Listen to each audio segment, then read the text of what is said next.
When Hellblade: Senua's Sacrifice came out in 2017, I remember it sitting unplayed in my library for some time. I couldn't quite place what the game was. It seemed to have elements of a hack and slasher, a platformer, and a psychological horror, all wrapped up in a pretty pagan package. I can't tell you the reason, but even when the reviews of praise began to pour in, I couldn't have felt less interested in playing this game developed by a small group at Ninja Theory. When I began to come up with ideas for the Midgardian website for games to review that had to deal with Norse-related content, pagan content, Hellblade: Senua's Sacrifice was on the top of my list. Not only had I only played about an hour of it, but also I felt ready to take on this very mature story. One of the things that was truly surprising about this game is the fact when you turn it on, there is a warning saying that if you have any mental health issues that this game may not be for you, because they made it in correspondence with mental health advisors in order to put you in the shoes of someone going through an extreme tragedy and a lot of past trauma, and that this game was meant to psychologically mess with you. And this was a very surprising turn and something that I didn't feel I was ready for a few years ago. And let me tell you, when I sat down on my couch, put on my surround sound headphones, and dove into this game, I was not prepared for the madness of Hellblade: Senua's Sacrifice.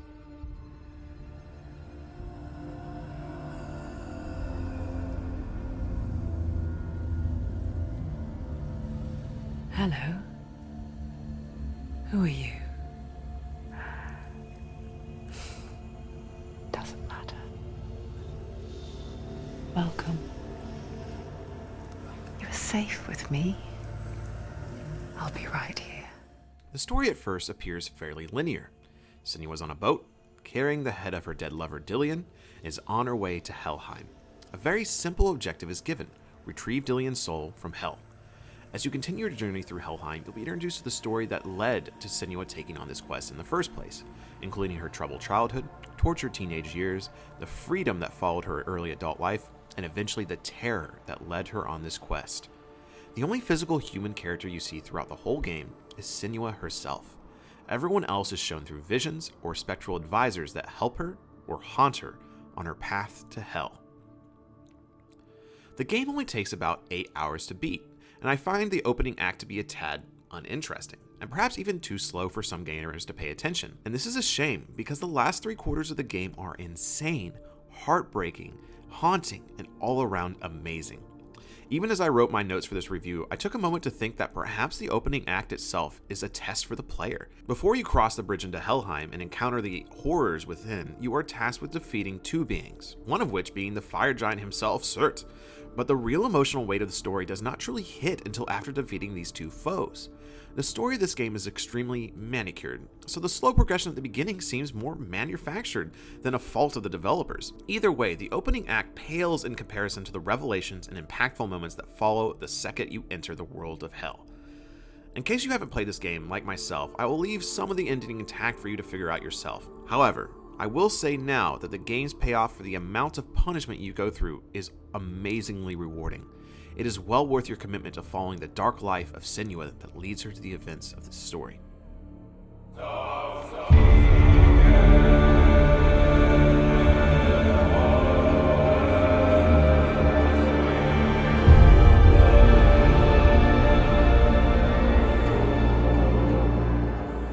Visually, this game is impressive. What is more impressive is the amount of visual complexity that was achieved by a game that is now nearly 4 years old and developed by such a small team. In an era where almost every game is over 60 hours long and takes place in a massive open world, experiencing a handcrafted, tight experience is a breath of fresh air. What the developers were able to do in these tight 8 hours visually is a marvel in game design. The majority of the game comprises itself of visual puzzles and illusions that are only possible in games such as this. I will say certain areas of the game are more visually impressive than others, but certain sections of the game nail the atmosphere that is trying to be portrayed, and the atmosphere is both haunting and terrifying.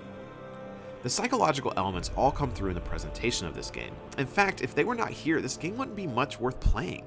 The moment you start the game, you are treated to the whispers of Senua's subconscious, who antagonize, encourage, warn, humiliate, and ultimately serve as the HUD of this game. By that, I mean the voices are the only way to tell you where to go, who to fight, and when your health is low. There are a few other visual elements that serve as reminders for the player as you proceed through the combat sections of the game, one being the mirror Senua keeps on her side that indicates her special special focus ability is ready, and the other being the rot that grows on Senua's arm every time she dies or fails. The player is only given 8 lives in this game. If you fail that many times, you lose the game and have to start all over. Returning to the subject of voices and the psychosis of this game, the question becomes, does it do a good job of putting the player inside of the tormented mind of Senua? Undoubtedly, yes. If you play this game on a surround sound system or through headphones, you'll be left feeling anxious, nervous, and depressed throughout your play session, which normally is not an endorsement, but in the case of this game, it is by design the player is meant to feel like this. The sound design behind these psychological moments is also very well done. One moment in particular of pure terror and dread comes from a section where almost all sight is taken away from Senua, and you must complete a maze only through sounds. And of course, no maze is complete without monsters who make the most disturbing noises as you creep your way by them in the absolute darkness.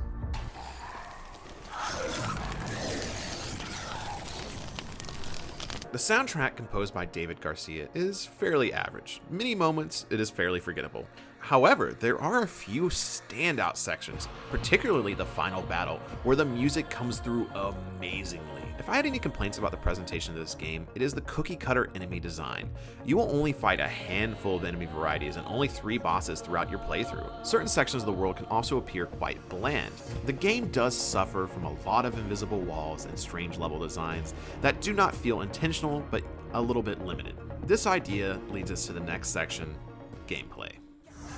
This is coming. I'll tell you it's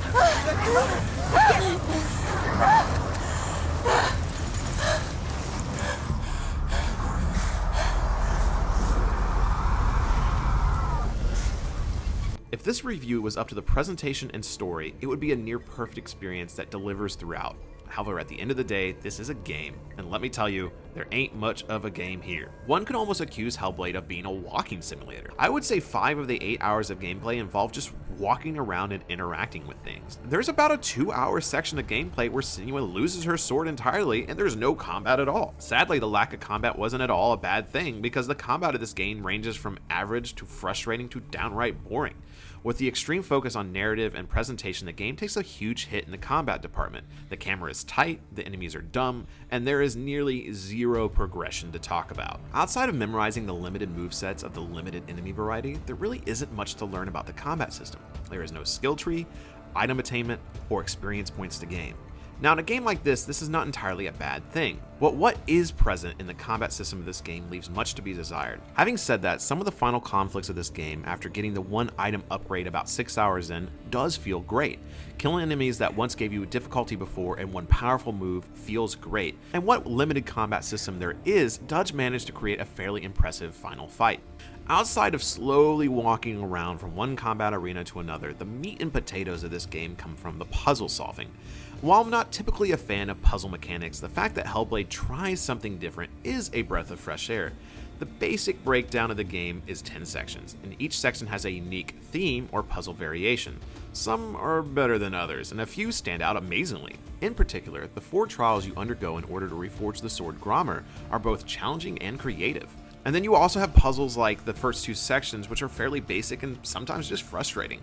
Luckily, none of these sections overstay their welcome, and any flaws found in the gameplay are quickly forgiven by the extremely tight and focused narrative experience. There is one form of collectible in the form of lore stones that will teach you about the game's mythology, which is a great transition to our next section, which is why this review exists, the mythology.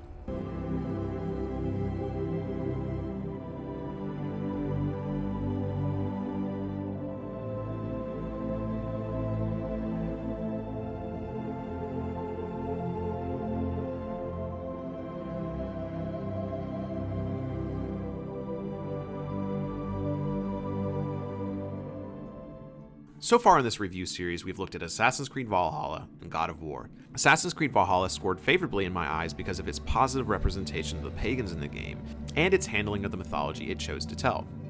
Whereas God of War did not favor so well because of its desire to destroy the gods and create its own mythology on the foundation of what has been written before. And so where does Hellblade stand in all of this? Well, after beating it, I'm actually quite happy with the representation of the mythology in this game. There are 2 major things that need to be talked about in this category. The first being the lore. As previously stated, this game has lore stones scattered throughout the world that give a quick summary of Nordic mythology leading up to Ragnarok. Impressively, it even brings up some of the heroic stories that are often overshadowed by the stories of the gods within media. For seasoned pagan practitioners and mythology enthusiasts alike, these lore stones will not provide anything you haven't heard already. However, they do provide very good tellings of these tales. And from what I encountered, these stones were told in a very unbiased way, simply telling the stories without interpretation, which I appreciate as a gamer and a Norse enthusiast myself. Secondly, we must look at the actual representation of mythological figures within the game. Throughout her journey, Senua will encounter beings like Surtur, Garma, and Hel, or in this game, Hela. And much like in God of War, your intentions with these beings is not a very pleasant one. But these beings are also not shown to be anything more than what they are: a fire giant, the guardian of Hell, and the watcher of Hell. Even Odin could not retrieve Baldur from Helheim, so what gives Senua the idea that she could retrieve her lover Dillion from Hell? While there is no one look for these beings across the mythology community, they are certainly portrayed very uniquely and darkly by this game. Hellblade is marketed as a dark mythological story, and I believe it owns that well. When reading the sagas of our gods and heroes, they're often not uplifting tales, so I truly believe the dark story fits in quite well with the tone of the tales that we have grown used to. Is this how I personally picture Helheim? No. But is it a good representation of a dark, haunting Helheim? Yes. And that's what I believe needs to be looked at in games like this. They need to be allowed to have creative freedom, but also they do need to honor the lore that inspired them in the first place. And I do believe that Hellblade walks that line very well. It is also important to note that this game also featured a historical advisor in their credits. Elizabeth Ashman Rowe is a professor at the University of Cambridge who has lectured on medieval Scandinavian history since 2008, and also has written books on Icelandic history, and I believe it really shows when game developers take the time to consult experts when creating their visions of mythological themed games. Now, this game has also been shared as a dark Celtic, Pictish, Nordic tale. However, the only real Celtic and Pictish connections I saw was the fact that Senua herself was from the Orkney Islands in modern-day Scotland. She is also aided in this story by a vision of a traveler known as Druth, who was a captured Pict who learned the Norse stories while being a slave. But again, it doesn't seem to focus very heavily on the Celtic or Pictish side of the mythology. By the time the credits roll, any concerns I had for the representation of the mythology were also put to rest in a way, because what we are left with after the final conflict is questioning if any of these events were actually real. Many of the enemies and trials Senua would go through could easily be attributed to personal struggles she had to go through mentally, and the whole journey could be argued as a symbolic representation of Senua letting go of Dillion and her troubled past. Each major boss and story section are closely tied with past trauma she had to overcome, such as Garma being her abusive father, Surtur being her own guilt of her village being raided, and eventually her own struggle with Hel and the death of Dillion. So in the end, whatever shortcomings that the mythological representation had could be disguised by the fact that the whole story could have been self-created by Senua herself. Little watches you draw last dying gasp. I won't let you kill me. Finding the right way to wrap up this review has been difficult. This game is not for everyone. I myself do not plan on playing it ever again, and this game is barely a game at times. But the real question is, does this game succeed in what it set out to do? And I believe the answer is yes. This game is marketed as a hack and slash, platforming, psychological horror experience, all wrapped up in a pretty pagan package.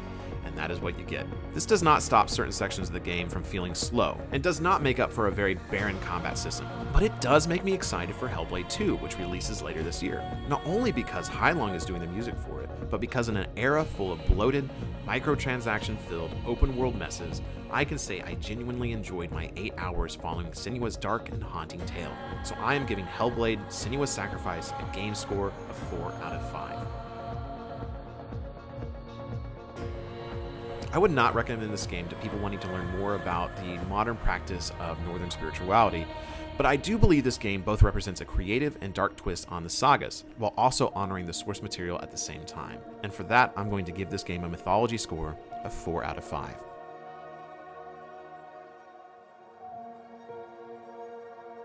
Thank you for joining me for this review of Hellblade: Senua's Sacrifice for the Midgardian website. Be sure to follow us at www.themidgardian.com to stay up to date on all reviews, news, and articles written about Northern spiritualities and mythology.